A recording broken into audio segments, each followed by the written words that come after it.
Olá, investidor, seja muito bem-vindo a mais um Comprar ou Vender, programa semanal do Infomoney TV, que já foi de análise fundamentalista, mas hoje a gente vai voltar às origens do Comprar ou Vender. Para quem acompanhava o programa lá para 2009, 2010, a gente fazia o confronto de um analista técnico e fundamentalista, e hoje finalmente a gente vai poder voltar às origens do programa. Sempre trazia dois fundamentalistas e hoje a gente tem aqui um analista técnico e um analista fundamentalista que vão acompanhar, fazer análise das mesmas ações e vão dar o call deles para se é compra ou venda da ação, olhando um para o fundamento e um para os gráficos. Bom, hoje o programa está sendo transmitido ao vivo agora na Infomoney TV. Se você está vendo a gravação, o programa está sendo transmitido agora, dia 29 de fevereiro de 2016. Agora são por volta das 2h30 da tarde, deve ser umas 2h35.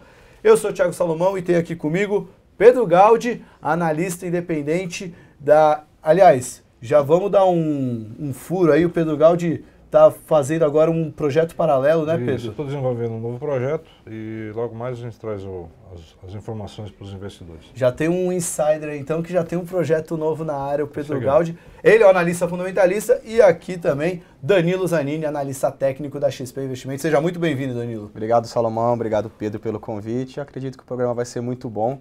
Espero que vocês possam acompanhar do início até o fim. E vamos lá, sempre ter o técnico com fundamento. É bem bacana isso aí, né, Danilo? Porque o programa, o Infomoney sempre acabou fazendo um discurso monotemático, né? Porque na segunda-feira era o Comprar ou Vender para falar só de fundamento e na sexta o Visão Técnica, que você já veio bastante para falar de gráfico. Mas a gente sabe que essas duas escolas apresentam, às vezes, algumas divergências de opiniões, às vezes os gráficos falam uma coisa e os fundamentos falam outra. Hoje a gente vai tentar trazer isso para vocês, investidores. Pelo menos a gente vai ter duas visões sobre o mesmo ativo. Bom, a pauta do programa, a gente vai ficar focado nas empresas mais expostas ao mercado de commodities, né, em especial Petrobras, Vale, Siderúrgicas. Petrobras também vamos comentar, porque teve uma notícia importante sobre a Petrobras na sexta-feira à noite que está repercutindo no papel.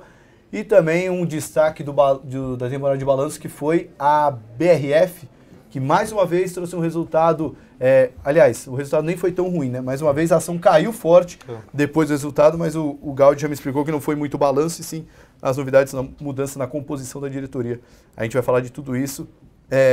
Quem estiver assistindo e quiser mandar os comentários, a gente vai tentar analisar apenas essas ações, porque eu não sei se vai dar tempo do programa, mas se der tempo a gente dá uma paradinha para olhar os comentários. Eu hoje estou sem o computador, que vai ficar à disposição do Danilo para mostrar os gráficos das ações, mas a gente vai levando com esse time de commodities e a BRF também. Bom, vamos começar com a Vale. Claro. A Vale, que semana passada estava fora, mas deu para ver por cima que foi o maior prejuízo anual em 29 anos. Umas coisas... Aquelas a gente sabe que fundamentalista não pode olhar só a última linha do balanço, mas é uma fotografia bem feia, né, Pedro? Foi. Como é que você viu o balanço da Vale? Te surpreendeu de alguma forma? E o que você está vendo para 2016? Na verdade, não surpreendeu. A gente já esperava que fosse um resultado fraco. Logicamente, a Vale anunciou algumas baixas de ativos, né, os impairments, que ficou acima do que todo mundo esperava e que está sendo visto em todas as empresas do setor, né, de mineração aqui e lá fora. Né? Isso é uma realidade diante da crise do programa das commodities, né, do ciclo de baixa de commodities. Bom, só para ter uma ideia, em 2015 a Vale teve um faturamento de 86 bilhões de reais, um excelente faturamento, né? Os volumes cresceram, logicamente, porque ela está aumentando a oferta de minério de ferro de alta qualidade e baixo custo. O EBITDA ficou em 27 bilhões de reais. Também pode-se dizer que diante do cenário foi bom, mas ela teve um prejuízo no ano de 44 bilhões de reais. Quer dizer, até tem algumas matérias falando que o prejuízo da Vale é maior que o PIB de alguns países, né? Uhum. Desses 44, 33 foi baixa de ativo. O que é baixa de ativo é o teste de impairment. Eles têm que ir testando e o preço do minério em queda, o valor dos ativos cai. Então ela reconheceu tudo isso a resultado, a exemplo do que a Usiminas Minas fez e a exemplo do que eu acredito que a Gerdau e a CSN vão divulgar no resultado. Tá? Só para... o que eles costumam falar também de efeito não caixa, né? Porque não é um dinheiro que ela desembolsa. Não, isso é, na verdade, uma reavaliação. É uma reavaliação, né? O conceito antigo seria uma reavaliação. E da mesma forma como cai no futuro, se o mundo mudar, pode subir, tá? Então é bem contábil mesmo. Bom, ela conseguiu baixar o custo de produção para uma faixa de $11, ainda tem mais um pouco. Carajás está em andamento.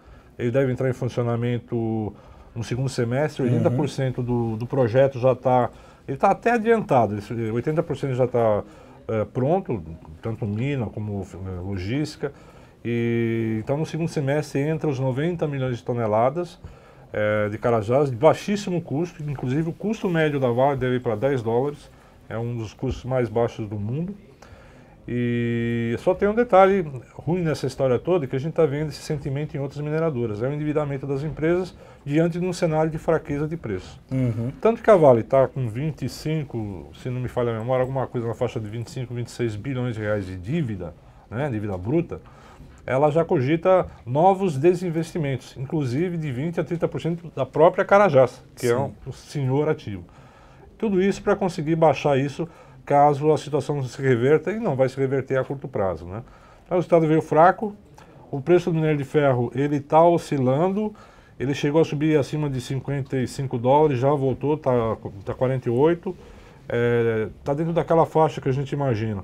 Quanto mais excesso de oferta, mais o preço recente. Lembrando que essa alta recente do preço do minério, ela aconteceu a partir do momento do encerramento do feriado lunar, lá, aquela semana que a China ficou de férias, né?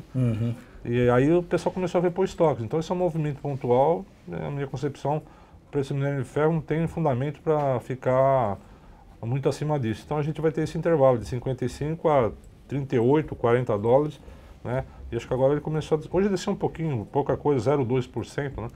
Mas o sentimento é esse. A Vale vai ter teve um ano ruim, no ano passado, aí fora Samarco, fora multas que estão acontecendo, que vão acontecer. O preço do minério de ferro, então, não deve recuperar. E esse ano ainda de 2016, ela tem os desembolsos para fechar Carajás, né? Então ela tem uma pressão no capital de giro dela, né? Então a gente pode resumir o resultado da Vale, pelo menos para quem acompanha o Comprar ou Vender, que você sempre faz a análise de Vale, não trouxe nenhuma grande surpresa, né? A fotografia muito feia, mas pensando naquela linha de custo de produção, ela consegue ainda ter uma certa vantagem pensando no cenário de minério muito baixo, né? Mas o cenário ainda está bem ruim para a Vale. Está ruim, a gente está vendo algumas empresas, a própria Anglo, né? A gente está vendo a situação piorando para ela, inclusive ela quer vender os ativos no Brasil, Minas Rio, né? Que foi acho que foi um insucesso de aquisição. Então a gente começa a ver o pessoal cortando dividendos, o pessoal demitindo pesado no setor, e não é só, é todo, né, em termos globais. Então a gente vai ver, esse ano não vai ser um ano maravilhoso para a mineração de novo. Então para a Vale especificamente, ela vai ter essa pressão de capital de giro, por isso que ela já está falando em vender mais ativos. E para 2019, acabou de ser rebaixada de novo, inclusive, né, por conta disso, né, expectativa a gente deu como expectativa negativa o preço do minério, pressão de caixa. Eu vejo assim, Vale, o ano que vem, ela vai estar muito melhor, mas ela antes de chegar nesse muito melhor, ela vai passar por um período ainda difícil. Era até o que eu ia te perguntar, o cenário então não mudou para a Vale, né? Aquela coisa de que 2017 pode ser muito bom, mas tem que chegar até 2017, né? Até lá o cenário está bem ruim. Então, o balanço não trouxe nenhuma esperança de vou me antecipar para 2017 e já comprar Vale? Não. Você ainda está pessimista com Vale? Em termos de EBITDA, como eu falei, o resultado veio bom, mas em termos de número final, para quem olha o número final, o analista não pode olhar o número final, ele tem que olhar EBITDA, né? Que é aí que você faz fluxo de caixa. Não veio fraco, como esperado, o número final é impairment. Esse ano aqui, a gente está vendo... A Vale é global, né? Não tem que olhar a deterioração no mercado interno, né? Assim, olhar lá fora, né? Então a gente está vendo China desacelerando, então o mundo ainda não se encontrou, então não vai ser um ano bom. Então assim, a ideia é Vale, né? Compra ou não compra Vale? Então a minha visão é assim, Vale, ela vai estar muito sujeita a muita volatilidade esse ano. Eu acho que não vale para uma carteira, para quem quer carregar esse papel, então segura, porque você pode comprar esse papel num momento favorável, porque ela vai oscilar muito, você pode comprar num momento favorável lá para frente, só fica de olho numa coisa, quer dizer, você pode operar a curto prazo sim, porque vai ter muita volatilidade. Agora, o que me chama a atenção, Thiago, é o seguinte, esse ano, para a nossa Bolsa, tem um fator que vai além dos fundamentos de economia, de China, que é o cenário político. Sim. Que ele está se agravando e hoje a gente vê a nossa Bolsa subindo forte, né? Com a sensação de que cada vez mais o PT está rompendo com a Dilma, cada vez mais se cria uma expectativa que o Lava Jato possa chegar na chapa, né, Temer-Dilma, e isso logicamente esquenta muito o mercado, como a gente já viu no passado quando tinha pesquisa eleitoral, então hoje a gente tem um mundo lá fora meio pesado e a nossa bolsa aqui subindo forte, na minha concepção, não é só porque a China mexeu lá na taxa, mas enfim porque você tem um ambiente nervoso político aqui dentro. A gente viu isso semana passada, né? Na segunda-feira, apenas a prisão do marqueteiro do PT fez a bolsa subir 4%, parecia um agora vai, por 4 dias seguidos a bolsa caiu e devolveu tudo de novo. E olha, falando de Vale, tem muito indicador para sair essa semana importante, hoje da sai China, o PMI chinês, né? Hoje sai o PMI da China, então precisa ficar muito atento. Seu call de Vale, então, para curto prazo pode trazer oportunidade, mas para quem olha para longo prazo, melhor esperar um cenário mais favorável. Ainda não. Tá. É isso aí. Agora eu vou jogar a bola para o Danilo, que passaram toda essa visão fundamentalista, eu queria saber o que os gráficos estão falando da nossa querida Vale 5, que, como o Gaudi já falou, pode trazer uma oportunidade de curto prazo pela volatilidade. Os gráficos estão mostrando isso, Danilo? Olha, Salomão, primeiro ponto que eu só queria complementar, eu adoro ver essas partes de economia, fundamento, eu sou grafista puro, mas eu tenho um pezinho ali que eu adoro estudar o cenário macro. Isso que o Pedro falou, eu concordo com ele, é plenamente um cenário com bastante obstáculo para o nosso mercado como um todo. Vale lembrar que esses 30 bilhões de dívidas da Vale também tem a parte de dívida atrelada em dólar na casa de R$4, novamente pressionando aí, aumentando a sua dívida, ela não tem caixa na empresa. Onde que vai refletir isso? No bolso do acionista, vai receber menos dividendo. Então é um cenário que o gráfico já demonstra essa indefinição que a gente tem. Fora que a gente teve aquela tragédia em Mariana, uma muda em milhares de reais, mais uma vez tirando dinheiro do fluxo de caixa da empresa e os acionistas não ficam contentes com isso. Então assim, o que a gente percebe? Eu vou complementando aqui, colocando no gráfico, para tentar mostrar para vocês a minha leitura, tá? Então, vale ressaltar, o gráfico demonstra aqui da Vale, se eu tirar o zoom, tá pessoal, colocar um movimento um pouco mais longo, colocar um gráfico semanal da Vale, a tendência claramente é de baixa, tá? A gente não se recuperou nem da época da crise de 2008. Então, nós não temos um cenário muito positivo. Vamos dar uma olhada no gráfico diário da Vale e a gente vai identificar o que aconteceu. Esse ponto aqui, tá? Esse dia aqui foi exatamente um dia que aconteceu, que estourou a barragem, foi quando a gente teve esse engolfo de baixa aqui da Vale no gráfico diário. Até então, a Vale passou por um período que ele saiu aqui da região dos números redondos, tá pessoal? Na casa de R$15, veio parar aqui na casa de R$6,50. Quase R$15, quase R$10 que o ativo despencou em um período de tempo muito curto. Então a gente já demonstra esse cenário apenas por esses problemas, ou melhor, falta de caixa e tudo mais, já demonstra que o gráfico já reflete que o cenário está bem prejudicado. O que eu vejo aqui no curto prazo da Vale, tá? O curto prazo da Vale, ela passa por um período em que ela subiu, tá? Ela já tem aqui uma sequência de topos ascendentes e passou por um período de correção. Como o Pedro mencionou, a Vale está passando por um período de bastante volatilidade. A gente pegou só esse último movimento de alta da Vale aqui, apenas esse último movimento aqui, a Vale chegou a subir 25% em 6 pregões aproximadamente. Então foi uma puxada muito grande. E desde o topo que ele fez na semana passada até hoje, ou melhor, até o fechamento de sexta-feira, ela estava valorizando aqui 17% em 4 pregões. Então a gente vê movimentos acentuados em um curto período de tempo. Isso já demonstra como os investidores estão analisando esse papel, ou seja, pelo meio da volatilidade totalmente especulativo. Para eu falar tendência de alta em Vale, é um pouco difícil no momento. Acredito, como o Pedro mencionou, tem espaço para continuar caindo, ou melhor, a gente tem muitos obstáculos para eu começar a ver aqui na Vale uma movimentação direcional um pouquinho mais longa, que eu falo assim, agora de fato a Vale reverteu sua tendência. Então assim, eu acho que dá pra gente tradear, tá? No curto prazo, tá? Vou falar aqui do gráfico diário e do semanal para não me estender muito. O que a gente tem aqui? Um movimento de alta, tá? Uma movimentação direcional. O ativo passa por um período de correção e ele vai tocar na minha média de 21 períodos. Vale ressaltar que nos pregões anteriores, quarta e quinta, a gente fez dois dojis aqui, na qual demonstra uma possível desaceleração desse movimento de queda. Na sexta-feira, a Vale foi bem penalizada e hoje ela sobe bem, tá? Ela abriu em alta, ela está superando aqui o fechamento de sexta e de quinta-feira. E se fechar agora, ela vai fechar com queda ao comprador, tá? Tudo bem que tem uma sombra superior. Então, no curto prazo, a gente até se posicionou em compra de call da Vale, a gente está posicionado em Vale C10, tá?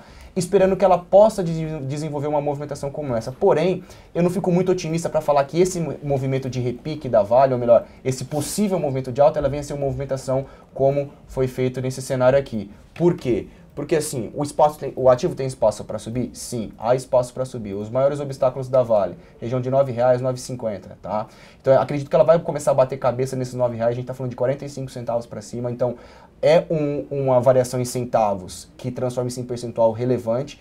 Então assim, se Vale começar a vir, não ter força para superar 9,50, se segurar nesse patamar e ela voltar a sinalizar alguma queda, eu acredito que ela pode voltar numa intensidade de queda um pouco mais forte.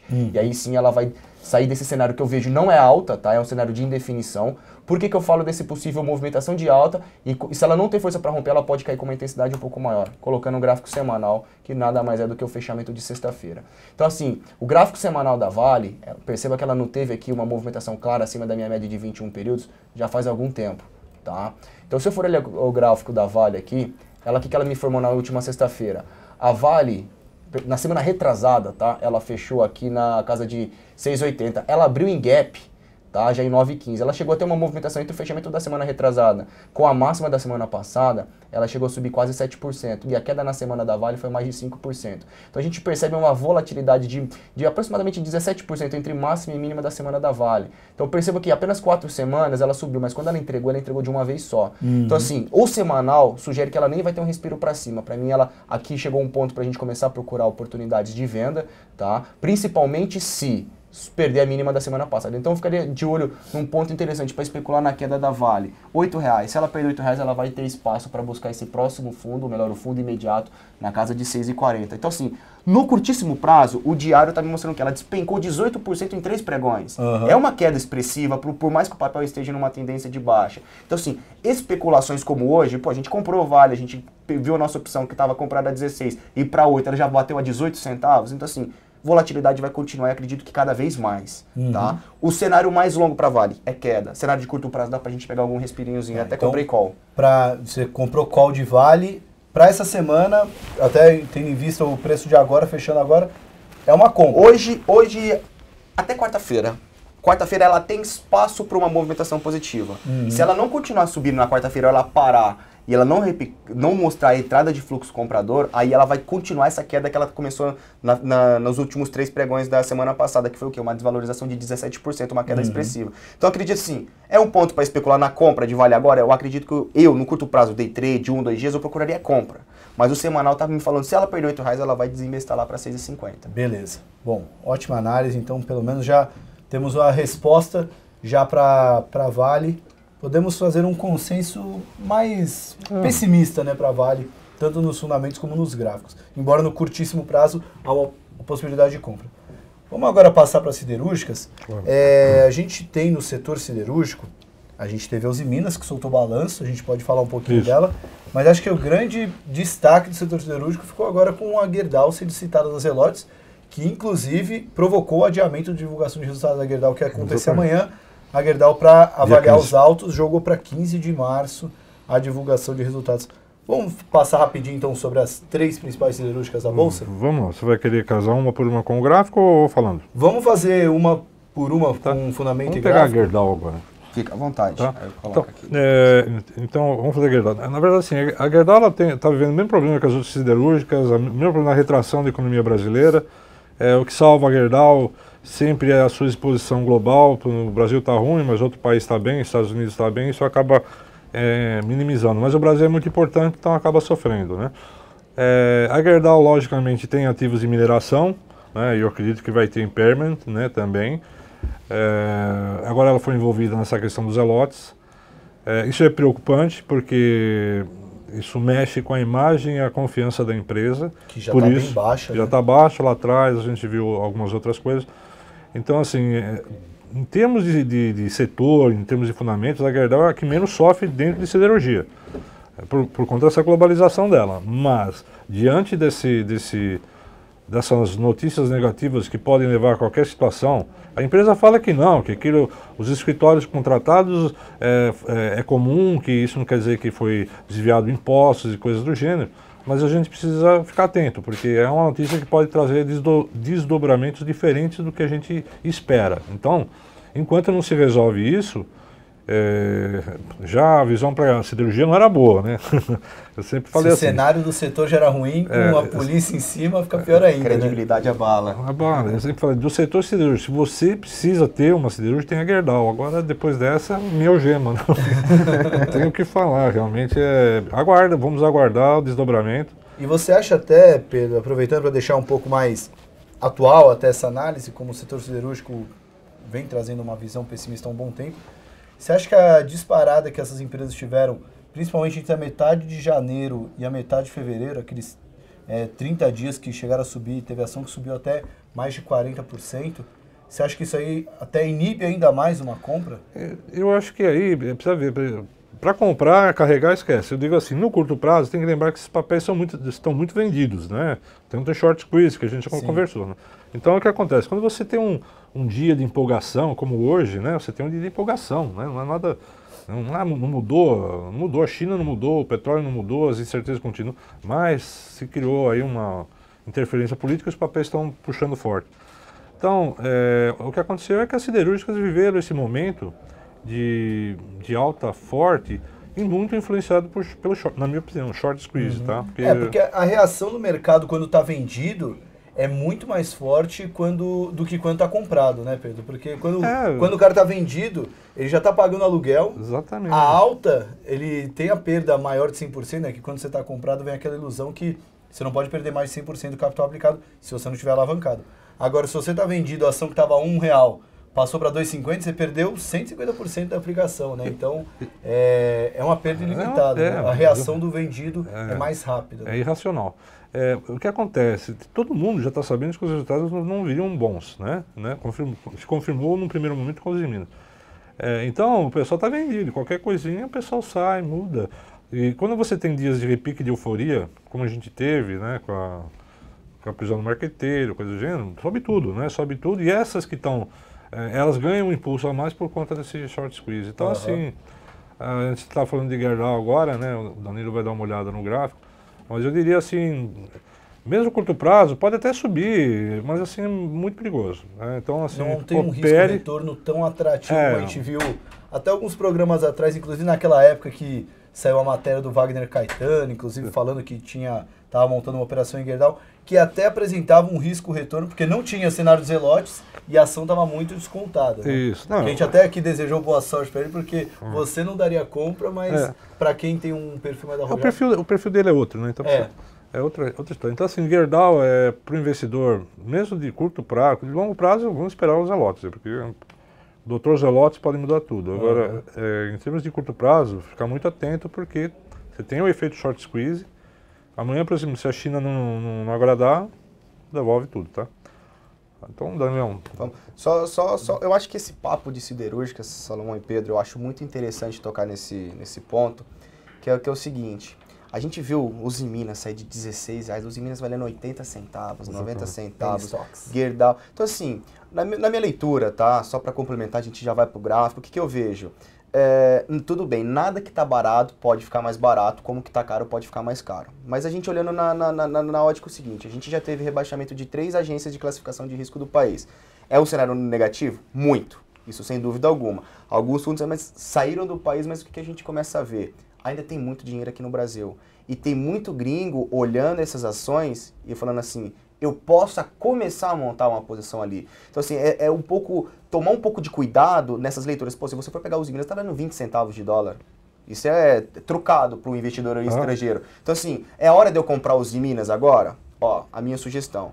Todo torcedor de siderurgia, assim, como um todo, eu não acho errado. Porém, a gente tem que estar sujeito que, uma Gerdau da vida pode sair de 3,80, ela pode ir para R$1. Não estou falando que é o meu call que ela vai. Como vocês mencionaram, o cenário ainda não é nada positivo, porém, de uma certa maneira, desses riscos que a gente tem envolvido com o país, essa imagem não muito positiva, tem gringo que está olhando para o nosso país, e aí? Vamos ou não vamos? Uma outra leitura que eu estou vendo em relação a siderúrgicas, que você tem mais prioridade para falar sobre isso, claro, mas e outra? Imagina os grandes acionistas dessas empresas. Pode chegar algum sócio e falar assim, agora eu vou fazer um fechamento de capital da sua empresa. Então você pode acontecer, ter um risco dessa uma ação sair de R$1, R$2 e para R$8 de uma vez só. Será que foi a valorização? Não, porque aquilo o investidor pode olhar, tá barato? Então beleza, eu não vou deixar ficar mais barato na bolsa, eu vou fechar o capital e eu vou seguir, eu acredito na empresa. Por mais que o cenário como um todo até voltar a crescer, ou melhor, parar com esses problemas de deficiências, beleza, até lá eu vou ter um planejamento reestruturar minha empresa, fazer novos investimentos, aí eu vou ter o aporte privado de um capital fechando uma ação dessa. Então assim, tá interessante? Tá. Dá para se expor? Dá. Porém o risco é alto. Então assim, eu não alocaria todo o meu capital nesse setor. Quer comprar uma Gerdau? Compra, mas aquilo lá que você vai comprar, sei lá, R$10 mil, R$20 mil, sabendo que aquilo pode chegar a 5, depois você comprar mais um pouquinho. Aquela participação que você deixa para um capital de risco. Exatamente. É um ponto muito legal que você falou, Danilo, acho que resume bem essa sua visão, que foi a entrevista que o Stuhlberger, o gestor do Verde Asset, deu para o Valor na semana retrasada, se não me engano, que ele tem o The Big Short aqui no Brasil, que ele quer montar um The Big Short, mas o que inibe ele a fazer uma operação super pessimista contra o Brasil é exatamente esse fluxo estrangeiro, que na visão dele está errado, mas contra fluxo não há argumento, né? Exato. Se tem um fluxo vindo, comprando, não tem como você, por mais que sua tese esteja certa, é difícil você querer apostar contra o dinheiro, né? A história que diz assim, fogo morra acima e água morra abaixo, ninguém... É a mesma coisa que capital estrangeiro. Se o estrangeiro está entrando aqui, Exato. por mais certo que seja a tese de que o Brasil está mal, claro, o cara acaba segurando o dinheiro, né? Aí tem outros detalhes que aí a gente fala, eu concordo plenamente com o Pedro. Apesar da gente ter um cenário econômico ainda com bastante obstáculo, mudanças ainda, pô, o que vai acontecer com siderurgia? Será que vale, o preço do minério vai parar de cair? Não sei. Eu acredito que o principal ponto, fora os obstáculos, as dificuldades que a gente tem aqui, internamente é a política. Então, assim, não adianta nada eu falar assim pra você, vamos comprar Gerdau. De repente, sei lá, um exemplo, vai que acontece o impeachment da Dilma amanhã. Cara, a bolsa vai subir 10, 15%, prende o Lula. As super descontadas vão subir. E por mais que o fundamento dela ainda não é positivo, mas, acabou aquele problema que o país tem, que é o quê? O segundo mandato da presidente atual. Então, assim, é um cenário perigoso e muito delicado pra gente falar assim, não, eu vou montar uma posição agora em Gerdau, vou vender todo o meu patrimônio e colocar em Gerdau. O risco é alto. Ontem, semana passada, não saiu ela envolvida nos Zelotes. Então, assim, o risco tem. E a gente não sabe o tamanho da profundidade que todo esse cenário de corrupção no nosso país tem. Então, estão cercando o cerco ali. Então, eu fico um pouco cético de traçar, o cenário econômico e tudo mais. Beleza, a economia a gente sabe que está um pouco prejudicada. Mas o que importa hoje é o político inteiramente na minha leitura. E outra, se você vê pelo resultado do Banco Central, toda segunda-feira, Boletim Focus, ele divulga. O fluxo de capital estrangeiro no país não saiu, galera. A gente tá com grana de gringo aqui. E não é pouco, é muito. Eles migraram para quê? Para dólar, migraram para um DI, eles estão realocando ali em renda fixa. O dinheiro tá aqui.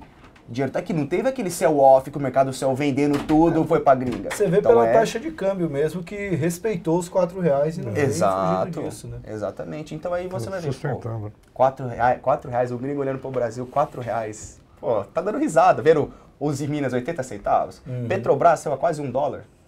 Então é atrativo na leitura do cara, mas pode ficar pior ainda.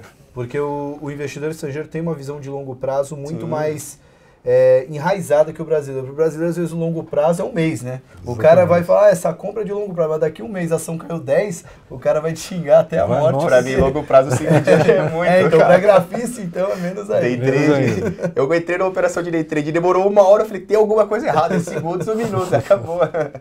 Mas vamos lá, deixa eu dar uma palhinha aqui no gráfico rapidinho de Gerdau. Então, assim, gráfico, igual a Vale, não muda nada, tendência clara de baixa. Eu fico, só para completar, eu fico muito triste vendo umas ações como essa, que estava valendo na casa de 11, vem bater na casa de 3. Você vê como o nosso setor está muito prejudicado. Mas enfim, tendência clara de baixa, tá? Eu não me animaria muito. O ativo tentou aqui me fazer uma movimentação positiva. Ele passou por um período de correção. Tá? Até quando chegou nesses pontos aqui, a gente até ficou otimista com o papel, porque ele já poderia fazer um fundo acima do anterior. Então eu tenho um fundo acima do fundo anterior. E aqui, nesse patamar de preço, tá? Gerdau tentou romper o topo anterior. A velha teoria de Dow, tá? Os princípios da teoria de Dow já menciona que topos e fundos direcionais me mantêm um padrão da tendência.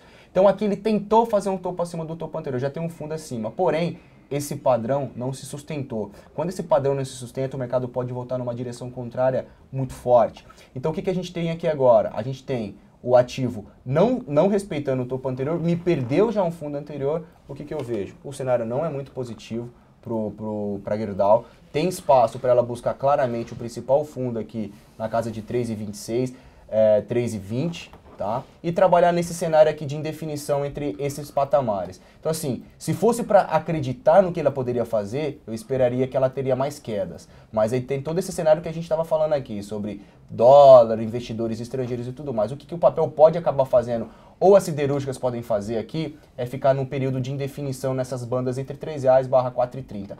E sim, continuar com a alta volatilidade, conforme o Pedro mencionou, que vamos ter vale e também siderúrgicas vamos ter. Por que eu acho que a gente pode ter um cenário desse de definição? Só para complementar, que eu acho que o assunto é pertinente, falar aqui da Usiminas, não vou entrar no detalhe do gráfico que o Pedro vai começar, olha o que está acontecendo com a Usiminas. Olha aqui, por mais que o viés dela é de queda, ela não sai de 84 centavos e fica trabalhando aqui nessa banda de R$1. É igual o dólar, tem um faixa que o Banco Central está atuando. O Banco Central está atuando entre o dólar da região de 3,88 até R$4. Não vai sair daquele range até o Banco Central definir os outros parâmetros. É a mesma coisa que siderurgia. O mercado vai perder suporte. Se perder, todas perderem o fundo que a gente está trabalhando esse ano, siderúrgico, para mim ela vai ter espaço para andar cada vez mais em queda. Mas é que tá, mais uma vez, se surgir alguma coisa, um fechamento de capital do Usiminas, se sair um cenário positivo das Zelotes em Gerdau. Então assim, o range de trabalho está estreito. Eu acredito que teremos indefinições, porém movimentos acentuados de alta e de baixa. Dentro desse período aí, porém, uma sinalização é queda. Tá. O cenário como um todo na nossa economia, eu vejo que a economia pode voltar a melhorar, ou melhor, ficar menos pior a partir do segundo semestre desse ano. Então até lá, para mim, tudo que tem relacionado a esses papéis que nós estamos comentando é queda, porém, dentro de uma indefinição com movimentos acentuados tanto para cima quanto para baixo. Bom, para Vale o call foi um pouco mais direto, mas o da Gerdau, então, tá não compre, mas se você tem ação também... Você tem ação, pelo amor de Deus, vender agora também já não dá, né? Agora então, já tá, é o 7-1 do Brasil. É o 7-1, tem que aguardar. Concordo com ele totalmente. Mas, Danilo, só então para pegar uma resposta definitiva, se a Gerdau, por acaso, voltar lá para os R$3 e mostrar um respeito àquela zona, lá falando dos gringos que estão ainda aqui, uma região de suporte, para aquele investidor um pouco mais agressivo, vale a pena uma entrada pensando no risco-retorno, olhando aquele topo lá em cima de 50% e perder os R$3 ele zera a operação? Vale com alguns pontos. Se ele já está no mercado e já tem uma história de sucesso, ele já ganhou dinheiro no mercado, use a grana que você ganhou. Porque o seu risco, teoricamente, ficaria zero. Você não está alocando aquele dinheiro que você trabalhou 10 anos, 15 anos. Se for para fazer isso, eu não sugiro. A não ser que você já tenha uma gordura em bolsa, que você já ganhou. Se você faz um day trade, ou já teve sucesso nessa alta que ela já teve, ganhou dinheiro, aí aloca. Mas não aloca aquilo que vai deixar uma aquele dinheiro bem do manejo de risco. Exatamente. É o capital que não vai prejudicar o resultado da carteira. Se ganhar, ótimo, se perder também. Exatamente. A não ser que a pessoa, Danilo, eu não tenho histórico de bolsa, eu quero me posicionar. Como que eu me posicionaria? Aí eu sugeriria se posicionar por meio de produtos estruturados, que nada mais é fazer uma fence, comprar o ativo objeto com algumas combinações de opções de venda e de compra, e no prazo aí você colocaria um prazo de 6 meses que ela vai te dar uma limitação ainda de queda de 20%. Aí seria uma maneira prudente de se posicionar. A seco? Não. Aquele dinheiro, eu alocaria? Não alocaria meu capital. Eu preferiria procurar setor de varejo, eu procuraria o setor financeiro, apesar de também estar sendo prejudicado, eu tentaria alocaria o meu capital em outros setores. Agora, se você tem uma gordura e tem uma grana, pode alocar, ou se não, com prudência, colocando com estruturas e opções. Legal. Bom, eu tô vendo que o debate com o grafista fundamentalista está rendendo muito, mas infelizmente tô vendo que o tempo está correndo demais aqui. E então, vamos falar de Usiminas e faltou CSN ainda, né? Isso. Mas vamos tentar fazer rapidinho pra gente tentar pegar a BRF. Mas sobre os Usiminas, o Danilo já cantou a bola, que acho que a grande diferença da Usiminas que deu o exemplo hipotético de fechamento de capital, mas é uma possibilidade, já que a empresa está em vias de entrar numa reestruturação, podendo entrar em recuperação judicial.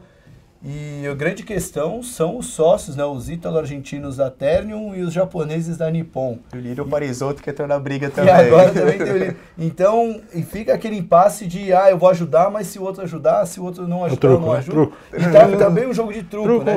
Enquanto isso, a ação está aí em 80 centavos. Para os Usiminas, o cenário é o mesmo de Gerdau, né? Mas existe alguma esperança de um call especulativo, vamos dizer assim? Então... vamos falar do resultado dos Usiminas para a gente ir para esse lado. O 2015, ela deu 10 bilhões de faturamento, uma queda forte, caiu venda de aço, caiu venda de minério, o preço do minério caiu, o preço de aço não andou, exportar não adianta, né? Vamos exportar, o dólar subiu, vamos exportar. Tem mercado para você transferir? Não tem, né? Porque os mercados lá fora, para você ganhar mercado internacional, você tem que fazer um trabalho, né? Então não é pegar isso aí vendendo, até porque o aço lá fora está sobrando e é preço baixo. Então, faturamento 10 bi, veio abaixo do esperado, EBITDA negativo 2 bi, né? Quer dizer, EBITDA negativo 2 bi, né? E aí ela teve um prejuízo de 4 bi, já considerando o EBITDA, lá tem os impairment, tem resultado financeiro. O resultado veio pior do que esperado, ela tem quase 6 bi reais de dívida, né? 6 bi reais de dívida. Está com o fluxo de caixa dela totalmente afetado. No quarto trimestre já teve um pouco da contabilização das demissões. Primeiro trimestre, então, vai ser pior ainda do que o quarto trimestre. A demissão, por um lado, corta gasto, mas demitir é muito caro, né? Você tem um custo de fechamento. Você tá parando um equipamento, a parte primária de Cubatão, isso tem custo, né? Quantas pessoas você está mandando embora? Então, o Cubatão vai ficar um negócio, né? Já é uma cidade que já tem todo aquele histórico de muito emissor de poluente.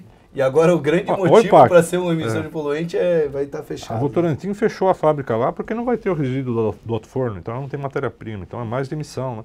Então, esse ônus para os Minas, ele já começou a aparecer no quarto trimestre, mas ele vai ficar muito patente no primeiro trimestre. E até porque as demissões não tão concentradas em Cubatão, mas também tem em Ipatinga, né? Tem em outras regiões. Eu tenho conversado com jornalistas de Minas Gerais, são muito preocupados, né? Porque você tem Samarco, você tem os Minas, né? Então o Estado pode sofrer um pouco com isso. Bom, mas enfim. A situação da Uzi Minas, ela não chega a ser dramática, mas é uma situação muito delicada, porque ela não tem capital de giro para honrar suas dívidas dos próximos 2 anos. E os bancos, como ela já estourou os covenants, o ônus já veio, e nenhum banco vai querer rodar isso sem cobrar um super juros, né? Já que ela estourou o covenant e está numa situação delicada. Restaria o quê? Uma chamada de capital não tem o menor sentido fazer com papel a 80 centavos, senão ele vai virar nada, vai virar pó, vai virar 10 centavos. Então, o que restaria? Os sócios aportarem ou você ir para uma recuperação judicial. Os sócios, faz tempo que eles não se entendem, até muito dessa situação da Uzi Minas vem daí, né? O problema de gestão dos sócios não se entenderem. A Tequinte diz que não aporta, a Nippon sinaliza que sim. Um quer comprar a parte do outro, então parece que eles estão esperando ver a que nível chega de desastre na Uzi Minas para você tentar uma saída, tirar uma carta da manga. A situação da Uzi Minas é complicada, com centavos, né? Qualquer coisinha que surja é céu ou inferno, né? Vai ser isso, volatilidade na veia. Eu acho que o gráfico do Danilo acabou de mostrar, deixou bem claro esse intervalo, né? Ela vai ficar por aí, mas tem muita gente que vendeu Uzi Minas e ganha muito dinheiro, né? Se o cara está lá ainda, qualquer sopro, não é nem ventania, qualquer sopro ele já sai, ele muda, né? O papel sobe. Então, o valor de face tão baixo, o Danilo mostrou, né? Está entre 80 centavos e R$1. Isso, 1,10 a 84. Se pegar esses 20 centavos, embora pareça pouco, mas se subir de 80 centavos para R$1, uma alta de 25%, né? Então, e pode subir do dia para a noite, né? Exatamente. A gente viu o papel da Uzi Minas subir 100% em questão de dias e devolver tudo depois. Uma pergunta, você sabe que agora me deu um branco. Quando é que ela tem que tornar isso aí acima de 1? Ela vai ter que fazer aquele agrupamento. Tem todo um regulamento da Bovespa. Eu não lembro exatamente como é que é a legislação, mas eu sei que as empresas têm acho que 30, 60 dias corridos para anunciar alguma medida que vai trazer a ação de volta para cima de R$1. Mas esse anunciar alguma medida acaba dando um precedente para a empresa, porque ela pode anunciar que vai fazer uma assembleia para aprovar um grupamento, mas ela joga esse grupamento para daqui 6 meses. Então ela tem um intervalo a mais para agrupar as ações. Então fica no radar. Mas já é também grupamento enxugar gelo, né? Porque o grupamento tem que abrir ou tem que vender. Você só abre espaço para quem estava operando vendido poder operar ainda mais, né, Danilo? Porque a ação que valia R$1 é difícil operar vendido, mas quando ela vale R$10 fica mais fácil, né? Ele tem um espaço a mais. E outra é a recuperação judicial. A gente está ouvindo muito essa palavrinha ultimamente, tá? Recuperação judicial, muita empresa se endividou com dólar e eu acho que vai ser uma coisa que a gente vai ver muito acontecer, até com empresa grande. Dentro do setor, então, Usiminas, se Gerdau já não era bom, Usiminas pior Olha, ainda, né? realmente a situação é meio complicada, né, pra gente usar fundamento. Como é que eu vou defender por fundamento uma empresa que está numa situação dessa? Uma dívida de 6 bi, a geração de caixa é 2 bi negativo, né? né? Então, não vai, tem nem não vai dívida líquida EBITDA, né? E, se eu não me engano, no segundo semestre do ano passado, ela desligou 2 altos fornos que demoram 2 anos para serem religados, né? Sempre como uma empresa de aço plano anuncia que está fechando o forno, aquilo é sinal de destruição, porque aquilo lá é um equipamento que ele tem que se manter aquecido, porque o material que está lá dentro, se você desliga, ele endurece. Então está perdido. A chaminézinha, né, que eu brinco, a chaminézinha, pode fazer outra. E é caro isso aí. Então, se o cara fez isso, 2008, né? 2008, 2009, na passagem da crise econômica, várias siderúrgicas fizeram isso. Foi uma despesa... Desastroso. Foi desastroso. Bom, tem algum complemento gráfico aí, Danilo, para fazer de Usiminas? Salomão, acredito que é isso que a gente falou até o momento. O cenário como um todo não é um dos melhores que a gente está vivendo. Se surgir alguma informação, a gente está sujeito a tudo. Não é que eu estou em cima do muro, é que o país como um todo a gente está num cenário de atenção. Então pode ser que o governo venha reduzir gastos. Será que vão reduzir gastos? Eles não estão vendo isso, eles estão querendo aumentar os gastos, ou conter os gastos e aumentar as nossas tributações. Então assim, tem um monte de cenário que é uma dúvida, tanto para o investidor, quanto para as empresas como um todo. Será que vai surgir da manhã agora vai taxar os investidores, o seu rendimento sobre a bolsa? Se acontecer isso, vai ter mais gente de bolsa. Então assim, tem um monte de fatores ali que é um cenário de atenção. Eu acho que assim, dá para se expor na bolsa, em compra.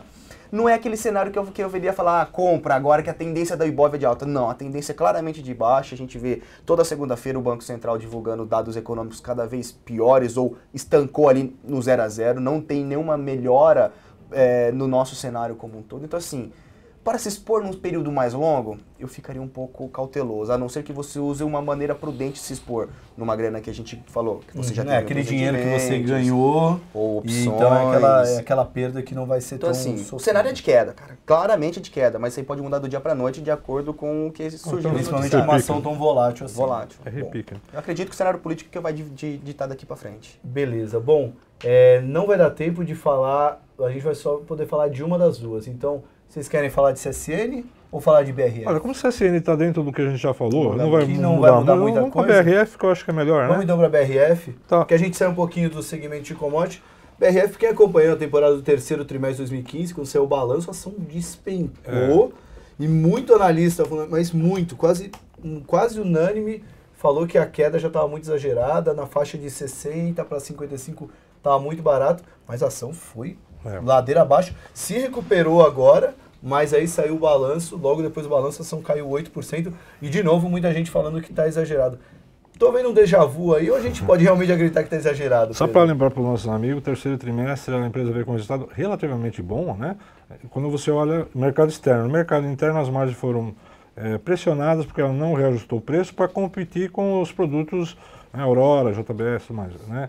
Então ela sacrificou margem no mercado interno e isso o pessoal não gostou e bateu, né? E até porque o cenário de economia Brasil, cada vez se deteriorando mais, põe um sinal de alerta nas empresas de alimentos e de varejo.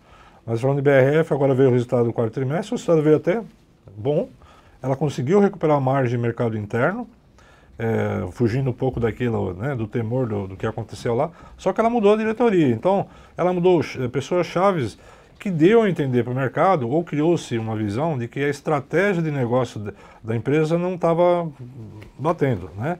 E daí veio, com essa desconfiança, o papel caiu novamente. Assim, eu vejo assim, BRF, ela sofre nesse ambiente, a economia não parou de cair, nós vamos ter uma situação pior ainda, né? E o ambiente de competição, ele pode até se acelerar, e isso vai ser uma briga de cachorro grande, né? JBS, Minerva, enfim, as empresas do setor. Não é um cenário de sal de brigadeiro no mercado interno, mas lá fora a BRF está buscando ampliar os negócios justamente para fugir um pouco dessa dependência de mercado interno. A BRF pode trazer surpresas negativas? Pode, dentro desse cenário que eu estou falando, que olha, o primeiro trimestre aumentou o desemprego e as compras, enfim, o volume do mercado interno caiu. Só que ela já fez algumas aquisições estratégicas no final do ano passado, comprou uma empresa grande, uma processadora na Tailândia, o gelé maior da Tailândia, Europa e tudo mais, buscando minimizar isso. Tem que ficar atento. Eu acho que BRF é um papel de longo prazo. A empresa é de qualidade, não é... Ela sofre no curto prazo como todo mundo está sofrendo com o cenário Brasil, né? Dólar alto para ela é bom porque ela também exporta, né? Então, agora no curto prazo, eu vejo assim, eu acho que é uma empresa para carregar. Curto prazo vai depender muito do que acontece no cenário político, né? A flutuação do dólar. Basicamente é isso. Para longo prazo carrega, curto prazo. Para o investidor de longo prazo, pode carregar. Essa pode comprar que... Pode comprar, sabendo que ela pode ter vai sofrer uma turbulência aí. O Brasil vai sofrer turbulência, não tem como não. Mas para longo prazo é um papel que traz uma confiança muito maior do que as que a gente analisou anteriormente, setor siderúrgico, por exemplo. Eu acho que assim, no curto prazo, o Danilo com certeza vai ter uma visão bem melhor que a minha, porque o papel caiu muito, ela pode estar abrindo, e hoje ela já está subindo. Hoje ela estava subindo, até antes do programa ela estava subindo bem. Então hoje ela já está subindo. Então assim, curto prazo pode abrir também alguns momentos relacionados ao cenário político, essa empolgação, com pessimismo evidente que a gente vai ter. Assim, longo prazo tranquilo, curto prazo tem espaço, mas toma cuidado. Acho que é isso. Então, para quem é longo prazo, se ela cair ainda mais, talvez seja até melhor para encher o carrinho. Tem uma visão mais longa, não tem problema nenhum. Dá para começar no curto prazo, que o diário está falando compra. O diário está mandando compra. Pô, então ótimo, já chegamos. Por isso que eu acho que a parte é curto prazo. Vamos terminar o programa com o final feliz, pelo menos. Como é que tá o gráfico aí, Danilo? Então vamos lá, pessoal. Isso aí que o Salomão falou, quando estava barato, foi bem aqui nesse ponto do gráfico, depois despencou o papel. Mas assim, ó, é um papel que eu já... É aquele velho ditado, eu alocaria em siderurgia, eu particularmente colocaria o meu dinheiro aqui, se fosse para ter uma dor de cabeça menor, tá? Então assim, ó, o gráfico semanal me mostra que o papel tem uma tendência clara de alta. Logicamente que a gente tem os seus picos em que ele passa por um período de queda, tem os seus picos que ele passa por períodos de queda. Isso é natural e é normal em qualquer papel, tá? Gráfico diário do papel. Sinaliza ainda em definição, porém, o que eu tenho aqui? Eu tenho um topo nesse patamar de preço, tá? Eu fui configurado um fundo aqui e possivelmente eu posso estar fazendo um fundo aqui, que o mercado caiu em cima da minha média, abriu com um forte gap de baixa e ele está me fazendo um candle comprador. Isso aqui pela leitura gráfica, pela combinação de candlestick, isso aqui é um arame. Tá? Isso aqui é um padrão de reversão. Então, o corpo desse candle de hoje, além de ser comprador, ele está totalmente dentro do corpo do candle anterior. Isso aqui é como se fosse um engolfo, só que é o contrário. Então, aqui é uma probabilidade, uma possibilidade muito grande do ativo estar fazendo este movimento aqui e iniciar uma pernada de alta no curto prazo. Então, a gente já comentou desde a sexta-feira, era compra, a gente foi procurar até o call do papel, mas a liquidez era muito baixa. Da maneira que está estruturado, para mim é compra se superar a máxima de hoje, não vejo problema algum, dá para especular. Região aqui desses R$52 é compra, um stop tem que deixar abaixo desse ponto de 49,20, 49,18 e abre uma boa possibilidade dele buscar o primeiro patamar aqui, R$56, até aí vamos pensar num alvo um pouquinho mais longo. Eu posso pegar até uma projeção de Fibonacci desse último movimento de alta e projetar para cá, eu teria alvos lá, olha que bacana, aqui na casa de R$60 quase, a expansão de 100% também, esse topo anterior. Então assim, é um papel que me chama a atenção e do jeito que ela está hoje, é compra. Legal. Compra para os próximos dias, aí entrando no cenário como o Pedro mencionou mais longo, a gente já pode começar a pensar em montar uma posição. Não é um papel que eu precisaria de ter, eu tive lucro na bolsa, só que não. Dá para alocar o dinheiro e aos poucos ir aumentando a sua exposição. Bom, então para quem está vendo a gravação, não só vai ver um programa com um final feliz, como não vai se sentir mal de não ter visto ao vivo. Né? Porque dá para comprar, uma, né? Dá para comprar na terça, na quarta, na quinta, tá com uma cara boa. Isso, obviamente, se manter nesse cenário. Isso. Bom, vamos ter que encerrar o programa aqui, a gente não vai poder atender nenhum pedido, até a Petrobras a gente nem chegou a comentar, mas só de Petrobras que a gente falou aqui antes de começar o programa, veio esses 10 bilhões da China, falaram que diminuiu a chance de capitalização da empresa. Mas até quando? Eu acho que isso aí é curto prazo, né? A situação da empresa é preocupante, ela vai estar vendendo ativos ou tentando vender ativos para tentar fazer caixa, é um amor aos pedaços, né? Você vai vendendo tudo. E sobre o Petrobras, me corrija se eu estiver errado, mas não tem a data ainda da divulgação do balanço ou eles já apresentaram a data?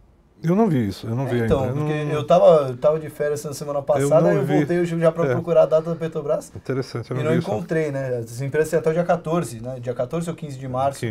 Para divulgar os balanços dentro das normas da CVM. Se não divulgar, paga uma multa, enfim, mas... Tanto que a Gerdau levou para 15, né? Levou para o último minuto. Os 46 do segundo tempo. Bom, eu gostaria de agradecer a participação do Danilo, que fez a estreia dos grafistas aqui no Comprar ou Vender, que seja o primeiro de muitas. Obrigado. E, Gaudi, mais uma vez, obrigado pela presença. Sempre muito gratificante ter você dando essa aula de commodities aqui. Eu que agradeço. Bom, gente, espero que vocês tenham gostado do programa. A gravação vai estar disponível no canal do InfoMoney no YouTube. A gente também vai fazer a matéria para ficar no site nessa segunda-feira. Tenham todos uma boa semana, bons investimentos e até segunda-feira que vem com mais um Comprar ou Vender. Até lá!